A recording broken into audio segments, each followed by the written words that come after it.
안녕하세요, 고무코TV 안변입니다. 일전 영상에서도 많이 짚어드렸던 것처럼 성범죄 누명을 받게 되면 일단 딱 드는 생각이 답답합니다. 그러니까 혐의가 있다는 걸 밝혀내는 일도 어렵지만 안 했다는 걸 입증해내는 것도 그만큼 어렵거든요. 가장 먼저 드는 생각이 나한테 이런 일이 생기지? 나 진짜 괴롭습니다. 괴롭다 보니까 빨리 그 상황을 모면하고 싶은데 이게 마음처럼 되는 것도 아니고, 또 성범죄 인터넷 검색하고 찾아보면 이 법정형이 참 무겁거든요. 실제로 최근 분위기를 보시면 아시겠지만 이 자칫 억울함만을 토로했다가 유죄로 판단이 되면 무거운 실형이 선고되기도 합니다. 고민도 많고 대응을 어떻게 해야 하나, 이게 생각만큼 되는 것도 아니고 마음이 급해지게 되면 내 생각과는 다르게 이 상황이 전개되기도 하는데요. 그래도 다행히 일찍부터 적극적으로 찾아보시고 또 방어도 하고, 저에게 연락을 주신 분들 같은 경우에는 정말 억울한 누명을 쓰신 경우더라도 다행히 재판정까지 가진 않고 혐의 없음, 무죄 판단을 받고 계신 사례들이 점점 많아지고 있어서 다행이라는 생각이 듭니다. 안변님, 이런 연락 받으시면 그래도 참 기분이 좋으시겠어요? 그렇죠. 보람 있죠. 근데 이게 상처뿐인 영광이에요. 함께 하는 그 과정이 참 힘들고 어려운 일이 많다 보니까 다 끝나도 허무하고 씁쓸하기도 합니다. 애초에 그런 일을, 그런 오해를 만들지 않는 게 중요합니다. 근데 제 주변에 딱히 이런 문제가 되는 경우가 없어서 그런데 그렇게 성범죄가 많이 일어나나요?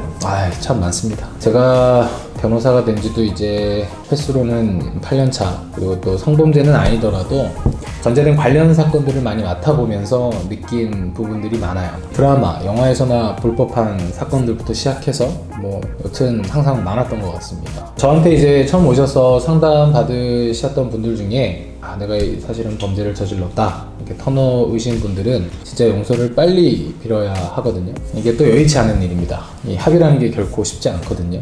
성범죄에 있어서만큼은 합의 자체도 참 성공하기 어려운 문제고요. 합의하려고 막 이리 뛰고 저리 뛰고 하지 않은 게 없을 정도로 빌어본 경험도 있고, 또 반대로 정말 억울한 경우, 내가 왜 신고를 당했는지조차 모르시는 분들, 이런 분들을 위해서 정말 치열하게 무죄를 다툰 경우도 많았죠. 시간이 흘러가면서 성범죄가 발생하는 유형도 많이 변하고 있습니다. 예전에는 같은 직장, 업계 상하가는 게 이런 경우도 있었는데, 최근에는 보통 채팅 어플 만나거나 아니면 클럽, 헌팅 포차 이런 데에서 놀다가 아니면 소개팅을 한 경우더라도 빈번하게 발생을 합니다. 이런 공통점들이 서로가 서로를 잘 모르는 사이 관계에서 스킨십이 정도를 지나치게 되면 거의 모든 경우 문제가 발생하거든요. 요새는 신고를 하기 전에 먼저 연락을 취하는 피해자, 고소인도 있습니다. 자기가 피해자래요. 그래서 의뢰인한테 전화나 카톡을 보내죠.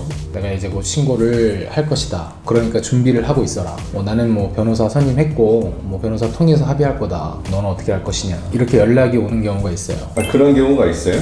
그럼 연락받은 분들은 어떻게 행동하나요? 일단 모두 당황을 합니다. 그러니까 그런 단계에서부터 저한테 연락이 오시는 분들이 있는데요. 저는 그런 얘기를 사실대로 한번 들어보죠. 차분히. 그리고 차분히 듣는다고 하지만 거의 따져 묻는 수준입니다. 티내고 본인 변호사한테도 거짓말하는 경우가 있어요?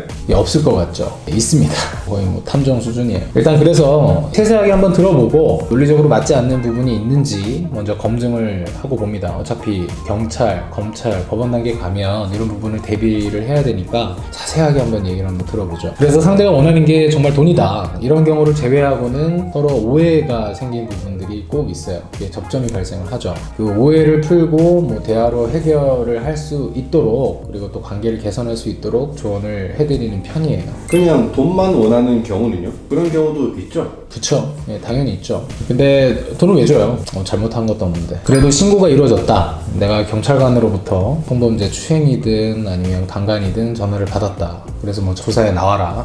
그럼 나한테 이 전화가 오기까지의 과정이 어떤 절차가 있었는지를 먼저 이해를 해보셔야 돼요. 먼저 구성인이 신고를 하거나 고소장을 제출했을 겁니다. 그리고 요새는 해바라기 센터가 있는데요. 이 성범죄 피해를 신고해서 피해자의 신체라든가 피해자의 상황을 조사해보거나 피해자의 얘기를 들어주는 그런 단체입니다. 거기에 진단 키트라는 게 있어요.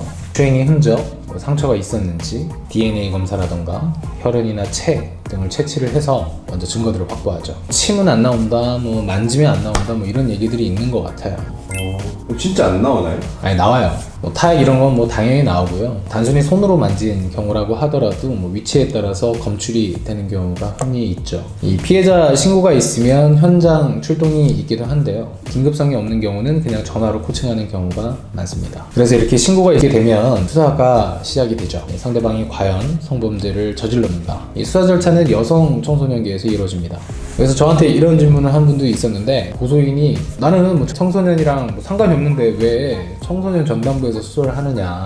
그냥 이게 부서 이름입니다. 여성 청소년계라고 하는 부서 이름이지, 이 청소년, 즉 나의 혐의 상대방이 미성년자라든가 청소년이 아닌 경우에도 여성 청소년계에서 수사를 하니까 그 점은 알아두시면 될 것 같고요. 이런 어떤 재반적인 초동 조치가 이루어지고 난 다음에 이 고소인에 대한 진술 조사가 이루어지죠. 이게 다 지침들이 있어서 매뉴얼대로 진행이 됩니다. 일정 부분 범죄 혐의가 있다는 게 인정이 되면 이 연락이 오게 됩니다. 이 피의자에게요. 아, 그럼 전화 온다는 게 일단 뭔가 그런 정황이 확인된 거네요. 네, 그렇죠. 기본적으로 일정 부분 고소인의 진술에 따른 정황이 확인된 것이라고 보면 됩니다. 이 조사를 가면 제가 앞에서 여러 편으로 말씀을 드렸는데, 그때 자세히 알아본 것처럼 신원을 묻고 또 조사가 시작이 됩니다. 조사 경찰관 앞에서 그 자리에서 조사를 할 수도 있고요. 성범죄 같은 경우에는 각 관할마다 다르긴 한데요. 이 영상 녹화실에서 조사를 하기도 합니다. 영상 녹화실 하면은 뭔가 이렇게 긴장도 하시고 걱정들을 많이 하시는데, 걱정하실 건 아니고요. 꼭 물어보시는 분들이 있더라고요. 영상 녹화실에서 받는다는데 뭐 긴장이 된다, 이거 받아야 되냐, 거부해야 되는 거 아니냐. 아닙니다. 그냥 받으셔도 돼요. 이 영상 녹화실에서 조사를 하는 취지는 뭐 특별한 게 있는 건 아니고, 오히려 수사 과정에서 수사관이 압박을 했는지, 강요가 있었는지, 또 부당한 대우가 있었는지 이런 것 없이 정당하게 수사가 이루어졌다, 뭐 이런 근거를 남겨두기 위한 겁니다. 그러니까 기본적으로는 이래요. 그런데 이제 성범죄에서 특징이 있잖아요. 진술만이 유일한 증거일 경우가 있는데, 그래서 서로 간의 이 진술을 비교하기 위해서 영상 녹화를 하기도 합니다. 그런데 전혀 걱정하실 것도 없고 긴장하실 게 없는 게, 어차피 영상 녹화물에 녹화된 영상 자체는 증거가 안 됩니다. 영상 녹화된 것 자체가 증거가 안 되나요? 예, 이게 좀 복잡한 건데요.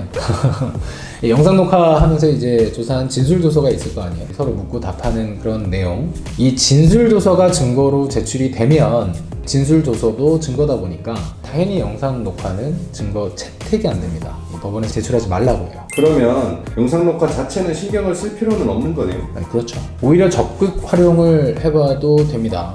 물론 영상 녹화가 필요한가요? 이렇게 물어보면 뭐 굳이 하지 않으셔도 돼요. 그런데 영상 녹화실에서 조사를 하겠다라고 하는데 뭐 굳이 거부할 필요는 없습니다. 조사 받으셔도 돼요. 일단 조사에 들어가면 내가 억울한 게 있다고 뭐 장황하게 말씀하시는 건 피하셔야 돼요.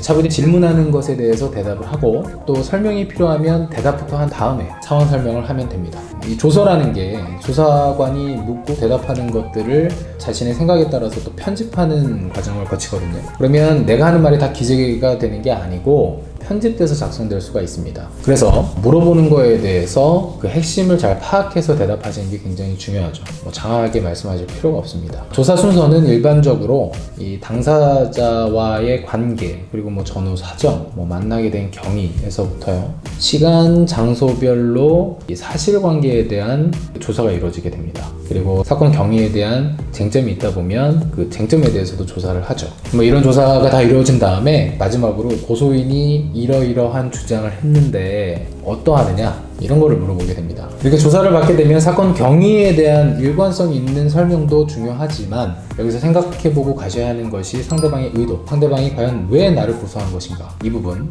그리고 신고한 의도도 정확히 생각해보시고 가는 게 중요합니다.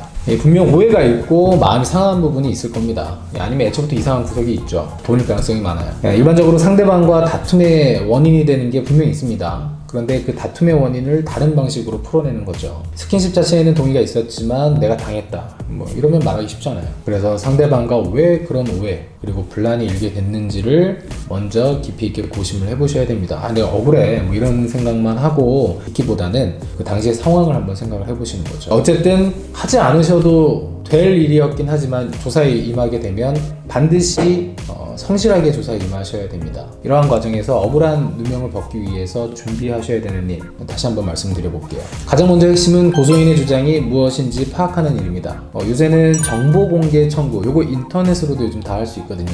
그래서 이 고소장, 상대방의 주장 자체를 쉽게 볼 수가 있고요. 고소인의 주장이 무엇인지를 알 수가 있죠. 고소인이 뭐 세세하게 주장을 한 경우도 있지만 그런 경우가 아니기 때문에 전부는 알 수 없어요. 그래도 그러니까 핵심 요지는 알 수가 있기 때문에 그걸 보고 나의 입장을 정리해 볼 필요성이 있습니다. 그 다음 내가 생각하는 그 당시의 경위를 차분히 또 진솔하고 구체적으로 진술을 준비하는 일입니다. 이런 말이 있습니다.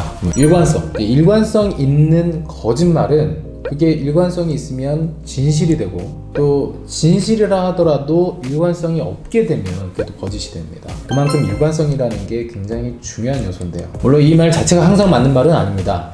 그만큼 어떤 사건이 발생한 데에 대해서는 일관성 있게 자신의 생각을 정리하는 게 필요하고 그래야 예상치 못한 오해받을 상황에 대해서 차분히 설명할 수가 있습니다. 그 당시 자신이 했던 말, 시간 순서에 따른 장소 이동, 구체적인 행위, 그리고 상대의 반응, 내가 그러한 행동에 이르게 된 정황, 나의 심정, 상대방의 태도와 언급 이러한 세세한 것들을 상세히 묘사하고 설명할 수 있어야 되고요. 이러려면 조사에 앞서서 준비를 하셔야 되겠죠. 마지막으로 고소인의 주장에 반박할 그리고 고소인이 허위로 고소할 만한 사정을 알 수 있는 자료가 있다면 그걸 준비하셔야 됩니다. 왜 고소를 했을까? 이 금전적인 부분이 가장 많고요. 그 다음에 보복 심리 여러 가지가 있습니다. 또 나랑 스킨십을 한 이후에도 다른 여자친구를 만났다. 부인이 있는 유부남과의 그런 일이 있었을 때는 부인과 헤어지지 않았다.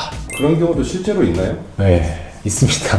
카사노바 아니에요? 그렇죠. 이 카사노바 자체에 대해서 화가 났을 수도 있는데 이런 경우에도 동의하고 한 스킨십 자체로 문제 제기를 하면서 성범죄 피해를 당했다 이렇게 주장을 하기도 하죠. 이럴 경우에는 반드시 사건 전후의 관계, 대화 내용 이에 대한 나의 의견 부분을 명확하게 밝힐 필요가 있습니다. 자, 성범죄 조사 과정에서 정말 많은 분들이 하지 않아도 될 일인데 왜 내가 이런 일을 겪어야 하는지 괴로워하고 고민하시는 분들이 많이 있습니다. 사실 돌이켜보면 무엇인가 분란의 씨앗이 있었는데 그걸 서로 인식하지 못하고 넘긴 경우가 많죠. 그렇다 하더라도 그런 다툼으로 내가 범죄자, 내가 가해자가 되는 건 아닙니다. 그런 것들을 잘 풀어내시면서 조사에 임하셔야 돼요. 고민이 많으실 거예요. 제 영상이 이런 분들께 도움이 되었으면 좋겠습니다. 궁금하신 사항들은 카카오톡 오픈챗 공복구TV를 검색해서 질문을 주시면 상세히 답변 드리도록 하겠습니다. 오늘은 여기까지 하겠습니다. 감사합니다.